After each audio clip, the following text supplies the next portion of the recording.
Beginning shorts ತಾವೇನು ತೋರಿಸಿದ್ರಿ,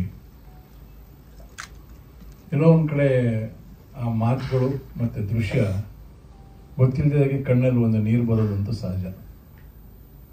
ಅದು ನನಗಾದ ಅನುಭವ. ಏನೋ ಹೇಳಿ ಕೊಟ್ಟಿದ್ದಾರೆ, ಖಂಡಿತ ಅದು ಒಳ್ಳೆ ರೀತಿಯಲ್ಲಿ ಇರುತ್ತೆ ಅನ್ನೋದೊಂದು ಭಾವನೆ ಇದೆ.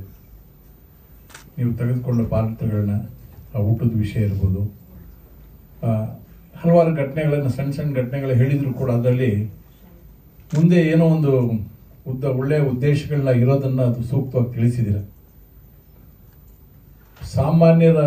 ಸಾಮಾನ್ಯರು ಒಬ್ರು ಅಸಾಮಾನ್ಯರಾಗ್ಬೋದು ಅನ್ನೋದು ಎಲ್ಲೋ ಒಂದು ಕಡೆ ಬಿಂಬಿತ ಆಗ್ತಾ ಇದೆ. ಇದು ನನಗೆ ಅನಿಸಿದ ಒಂದು ಅಭಿಪ್ರಾಯ.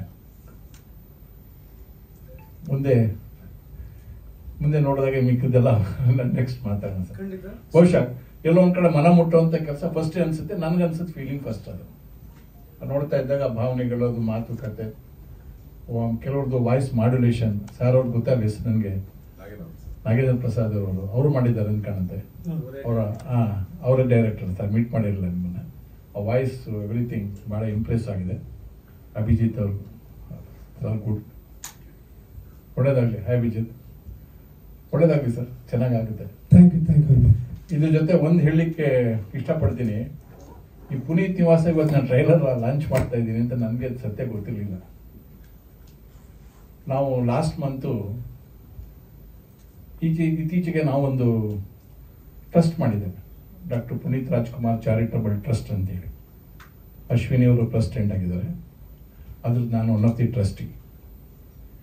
ಮೊನ್ನೆ ನಾವು ಸಿದ್ಧಗಂಗಾದಲ್ಲಿ ಸುಮಾರು 10,000 ಜನ ಮಕ್ಕಳಿಗೆ ಮೆಡಿಕಲ್ ಚೆಕಪ್ ಮಾಡಿಸಿ, ಕಣ್ಣಿಂದು ಚೆಕಪ್ ಮಾಡಿಸಿ, ಅದಕ್ಕೆ ಆ ಮಕ್ಕಳಿಗೆಲ್ಲರಿಗೂ ಒಂದು ಸಿಹಿ ಕೊಡೋದ್ರ ಮೂಲಕ, ಕನ್ನಡಕ ಚೆಕ್ ಮಾಡಿದ ಕನ್ನಡಕನ ವಿತರಣೆ ಮಾಡೋದ್ರ ಮೂಲಕ ಈ ಪುನೀತ್ ರಾಜ್ಕುಮಾರ್ ಟ್ರಸ್ಟ್ ಅಫಿಷಿಯಲ್ ಆಗಿ ಸಿದ್ಧಗಂಗಾ ಮಠದಲ್ಲಿ ಸ್ವಾಮಿಗಳ ಆಶ್ರಮದಲ್ಲಿ ಹೇಳುವತ್ತಲ್ಲಿ ಹೇಳಿದೆ. ಹೇಳುವಾಗ 3 ವಿಷಯ ಹೇಳಿದೆ, ಯಾಕಂದ್ರೆ ಪುನೀತ್ಗೆ ಲಿಂಕ್ ಆಗುತ್ತೆ ಅನ್ನೋದಕ್ಕೆ. ಕುಂಭಮೇಳ ಎಲ್ಲ ಕಡೆಗೂ ಇದೆ, ಸಿದ್ಧಗಂಗಾ ಮಠದ ಸ್ಥಳನೂ ಕೂಡ ಒಂದು ಕುಂಭಮೇಳ. ಯಾಕೆಂದ್ರೆ ಇಲ್ಲಿ ಗಂಗೆ ಇದೆ, ಸಿದ್ಧಗಂಗಾ ಮಠ ಇದೆ, ಯಮುನಾ ರೀತಿಯಲ್ಲಿ ರಾಜ್ಕುಮಾರ್ ಅವರಿದ್ದಾರೆ, ಗುಪ್ತಗಾಮಿನಿಯಾಗಿ ಪುನೀತ್ ಇದ್ದಾರೆ. 3 ಜನ ಕರ್ನಾಟಕದ ಹತ್ರ ಸೇರುವಂತ ಸ್ಥಳ. ಲೈಕ್ ನಾನು ಹೇಳಿದೆ ಅವಾಗ ಸ್ವಾಮಿಗಳು ಇದು ಒಂದು ಕುಂಭ ಬೆಳೆದ ಸ್ಥಳ ಅಂತ. ತುಂಬಾ ಇಷ್ಟಪಟ್ಟರು ಮಾತಿಗೆ ಅವರು. ಪುನೀತ್ ಯಾವಾಗಲೂ ಅಷ್ಟೇ ಗುಪ್ತಗಾಮಿನಿಯಾಗಿ ಕೆಲಸ ಮಾಡುವಂಥವ್ರು.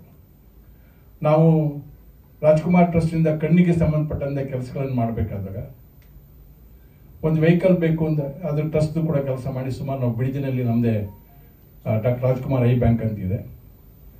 ಇದುವರೆಗೂ ಸುಮಾರು ಅಣ್ಣವರು ಕಾಲ ಆದಾಗ ಡೊನೇಟ್ ಐಸ್ ಗಿಫ್ಟ್ ಸೈಟ್ ಅನ್ನೋದು ಒಂದು ಟೈಟಲ್ ಮೇಲೆ ಡಾಕ್ಟರ್ ರಾಜ್ಕುಮಾರ್ ಟ್ರಸ್ಟ್ ಅಂತ ಫಾರ್ಮ್ ಮಾಡಿ, ಅದು ಟೆಕ್ನಿಕಲಿ ಪ್ರಾಬ್ಲಮ್ಸ್ ಇದ್ರಿಂದ ಇತ್ತೀಚೆಗೆ ಬಂದ ಹಲವಾರು ಟೆಕ್ನಿಕಲ್ ಪ್ರಾಬ್ಲಮ್ಸ್ ಇದ್ದರಿಂದ ಅದನ್ನು ನಾವು doctor Puneeth Rajkumar charitable trust ಅಂತ ಕಂಟಿನ್ಯೂ ಮಾಡ್ತಾ ಇದ್ದೀವಿ.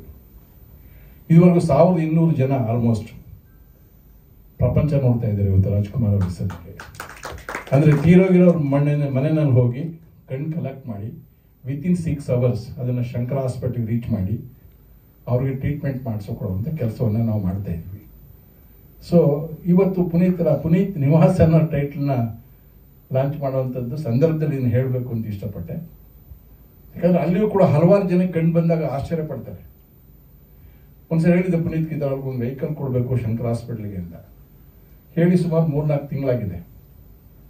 ಆದ್ರೆ ಎಷ್ಟು ನೆನಪಿನಲ್ಲಿ ಇಟ್ಟಿರ್ತಾರೆ ಅನ್ನೋದಕ್ಕೆ ಅವರು, ನಾನು ತುಮಕೂರಿಂದ ಬರಬೇಕಾದ್ರೆ ಫೋನ್ ಮಾಡಿದ್ರು, ವಸಣ್ಣ ನಾಳೆ ಬೆಳಿಗ್ಗೆ ಆಫೀಸಿಗೆ ಬಂದು ಆಫೀಸಲ್ಲಿ DD ರೆಡಿ ಇರುತ್ತೆ, ತಗೊಂಡೋಗಿ ಕೊಟ್ಬಿಡಿ ವೆಹಿಕಲ್ದೊಂದು ರಿಜಿಸ್ಟರ್ ಮಾಡಿ ಕೊಟ್ಬಿಡೋಣ ಅವ್ರಿಗೆ ಅಂತ. ಸುರಾಜ್ ಮಾಸ್ಟರ್ ಇಮಿಡಿಯೇಟ್ ಆಗಿ ಸುರಾಜ್ ಮಾಸ್ಟರ್ ಆಫೀಸ್ ತಗೊಂಡು DD ಕೊಟ್ಟು ಅದನ್ನು ಶಂಕರ್ ಹಾಸ್ಪಿಟಲ್ಗೆ ಡೊನೇಟ್ ಮಾಡಿ ನಾನೇ ಮಾಡ್ತಿದ್ದೆ 4-5 ತಿಂಗಳಿಂದ ಹೇಳಿದ್ದು. ಅಂದರೆ ಅಷ್ಟು ನೆನಪಲ್ಲಿ ಇಟ್ಟು ಮಾಡುವಂಥ ಕೆಲಸ. ಸೊ ಆ ಹೆಸರಿನಲ್ಲಿ ದೊಡ್ಡ ಶಕ್ತಿ ಇದೆ. ಆ ಹೆಸರಿನಲ್ಲಿ ಏನೇ ಮಾಡಿದ್ರು ಒಳ್ಳೇದಾಗುತ್ತೆ ಅನ್ನೋ ಭಾವನೆ. ನಿಮಗೂ ಅದು ಇನ್ನೂ ಹೆಚ್ಚು ಒಳ್ಳೇದು ಬರಲಿ. ಯಾಕಂದರೆ ಯಾರು ದೊಡ್ಡವರಾಗೋದು ಇಂಪಾರ್ಟೆಂಟ್ ಅಲ್ಲ, ಸಾಮಾನ್ಯರು ಅಸಾಮಾನ್ಯರಾಗೋದು ಇಂಪಾರ್ಟೆಂಟ್.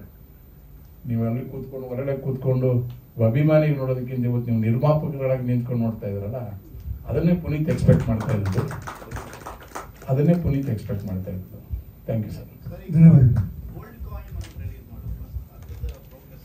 ಅದ್ರ ಇಲ್ಲ ಸರ್, ಅದು 10,000 ಕಾಯಿನ್ಸ್ ಮಾತ್ರ ಕ್ವೆಸ್ಟ್ನೆಟ್ ಅಂತ ಕಂಪ್ನಿ ರಿಲೀಸ್ ಮಾಡಿದ್ರು. ಅದು ಮುಗೀತದು, ಅದು ಮುಗೀತು. ಅದಕ್ಕೆ ಅದ್ರದ್ದೇ ಆದಂಥ ನಿಮಗೆ ವಾಟ್ ಇಸ್ ದಟ್, ನಿಮಗೆ ಎಷ್ಟು ಹಳೆ ಕಾಯಿನ್ ಇಟ್ಕೊಂಡಾಗ ಏನು ವ್ಯಾಲ್ಯೂ ಬರುತ್ತೆ ಅದು ಬರುತ್ತೆ. ಆ ಕಂಪ್ನಿಯವರು ಹಾಗಾಗಿ ಮಾಡ್ತಾ ಇರ್ತಾರೆ. ರವೀಂದ್ರನಾಥ್ ಟ್ಯಾಗೋರ್ ಮಾಡಿದ್ರು, ಇಂದಿರಾ ಗಾಂಧಿ ಅವ್ರು ಮಾಡಿದ್ದಾರೆ, ನಾರಾಯಣ್ ಗುರುಗಳು ಮಾಡಿದ್ರು, ಉಡುಪಿ ಮಠದ ಮಾಡಿದ್ದಾರೆ. ಹೀಗೆ ಒಂದೊಂದು ಆ ಎಪಿಸೋಡ್ ತಕ್ಕಂತೆ ಮಾಡ್ತಾ ಹೋಗ್ತಾರೆ. ಅಷ್ಟು ಕಾಯಿನು ಆವಾಗಲೇ ಸೇಲ್ ಆಯ್ತು. ಬಟ್ ಏನು ಮಾಡಿದ್ರು ಅವಾಗ ಅಂದರೆ, ರಾಜ್ಕುಮಾರ್ ಅಂತ ಹೇಳಿದ ತಕ್ಷಣ ಅದೊಂದು ಇದುವರೆಗೂ ಮಾಡಿದ ಸೆಲೆಬ್ರಿಟೀಸ್ಗೂ ರಾಜ್ಕುಮಾರ್ ಅವ್ರು ಮಾಡೋ ಸೆಲೆಬ್ರಿಟಿಗೂ ಡಿಫ್ರೆನ್ಸ್ ಇತ್ತು. ಅದನ್ನು ಬೇರೆಯವರು ಬೇರೆ ರೀತಿ ಸ್ವಲ್ಪ ಮಿಸ್ಲೀಡ್ ಮಾಡ್ಲಿಕ್ಕೆ ನೋಡಿದ್ರು.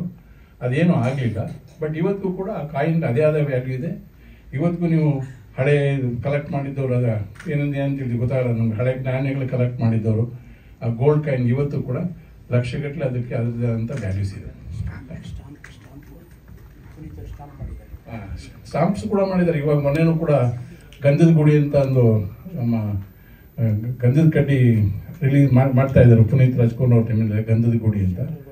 ಅವರು ಕೂಡ ಗೌರ್ಮೆಂಟ್ ಲೆವೆಲ್ ಇದು ಮಾಡಿ ಅದು ಮೊನ್ನೆ ಪೋಸ್ಟ್ ಕಾರ್ಡ್ ಸೈಜ್ದು ರಿಲೀಸ್ ಮಾಡಿದ್ದಾರೆ.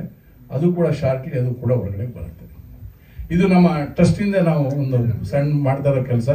ಎವ್ರಿ ಇಯರ್ ಸುಮಾರು 70,000 ಜನ ಮಕ್ಕಳಿಗೆ ಎಲ್ಲ ಡಿಸ್ಟ್ರಿಕ್ಟ್ನಲ್ಲೂ ಕಣ್ಣು ಚೆಕಪ್ ಮಾಡಿಸ್ತೀವಿ. ಕಣ್ಣು ಚೆಕಪ್ ಮಾಡಿಸಿ ಕರ್ಕೊಂಬಂದು ಹಾಸ್ಪಿಟ್ಲಿಗೆ ಟ್ರೀಟ್ಮೆಂಟ್ ಮಾಡಿಸಿ ವಾಪಸ್ ಕರ್ಕೊಂಡೋಗ್ಬಿಡ್ತೀವಿ. ಅಕ್ಕವ್ರು ಇದ್ದಾಗಂತೂ ಅವ್ರಿಗೆ ಆಗದೆ ಇದ್ರು ಕೊನೆ ಗಳಿಗೆನಲ್ಲಿ ಕೂಡ ಡಯಾಸಿಗೆ ಬರದೇ ಇದ್ರು. ಆಗ ಕುಮಾರಸ್ವಾಮಿ CM ಆಗಿದ್ರು. ಡಯಾಸಿಗೆ ಬರೋಕ್ಕಾಗದಿದ್ರು ಮುಂದೆ ಕೂತ್ಕೊಂಡು ಅಷ್ಟೂ ಕಾರ್ಯಕ್ರಮಕ್ಕೆ ಅವ್ರು ಭಾಗವಹಿಸ್ತಾ ಇದ್ರು.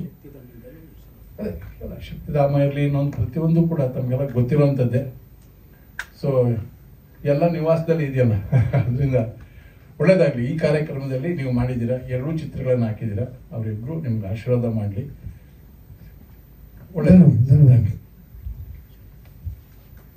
ಸೊ ಈಗ ಮಾಸಣ್ಣವರಿಗೆ ತಂಡದಿಂದ ಚಿಕ್ಕ ಸನ್ಮಾನ, ಗೌರವ.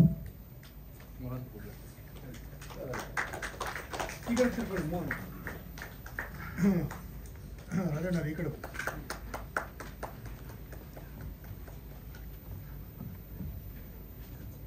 Come on.